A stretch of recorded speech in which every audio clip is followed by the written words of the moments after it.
అందరు public night నుంచి ఈ గందరగోళానికి గురవుతున్నారు. సో దాని గురించి ఏమంటారు? Good morning to all. Present ఈ యొక్క రూమర్స్ రావటం వల్ల ఈ వెహికల్ ఓనర్స్ వచ్చేసి ఫుల్ ట్యాంక్స్ కొట్టుకోవడం జరుగుతుంది. యాక్చువల్ గా ఈ పెట్రోల్ పంప్ లో 25,000 లీటర్లు స్టాక్ ఉంది. ఇంకా 20,000 లీటర్లు PPCL చర్లపల్లి నుండి వస్తుంది. నో స్టాక్ అనేది అది రూమర్స్. ఆ రూమర్స్ వల్ల పబ్లిక్ ప్యానిక్ అవుతుండ్రు. ఇక్కడ ఎలాంటి నో స్టాక్ అనే బోర్డ్స్ లేదు. కంటిన్యూ 24x7 అవర్స్ నడుస్తుంది. BPCL చర్లపల్లి నుండి ఇంకా 20,000 లీటర్లు వస్తుంది.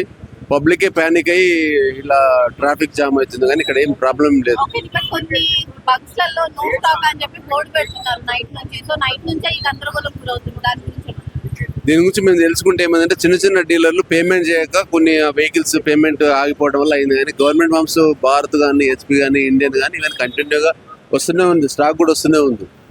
నో ప్యాన్ అంటే పబ్లిక్ ని అవేర్ చేయాలి. ఇక్కడ పబ్లిక్ అవేర్నెస్ చేయడానికి యాక్చువల్ నో ప్యాన్ అంటే ప్యానిక్ లో ఉన్నారు పబ్లిక్. రీసెంట్లీ LPG కానీ గ్యాస్ అనడం వల్ల ఇవన్నీ పెట్రోల్ అనడం వల్ల కొంచెం ప్యానిక్ ఉన్నారు. కానీ ఇవన్నీ రూమర్స్ అంటే సోషల్ మీడియా రూమర్స్. అంటే ఆల్రెడీ గ్యాస్ విషయంలో ఇదే జరిగింది. స్టాక్ ఉంది అన్నారు, బట్ గ్యాస్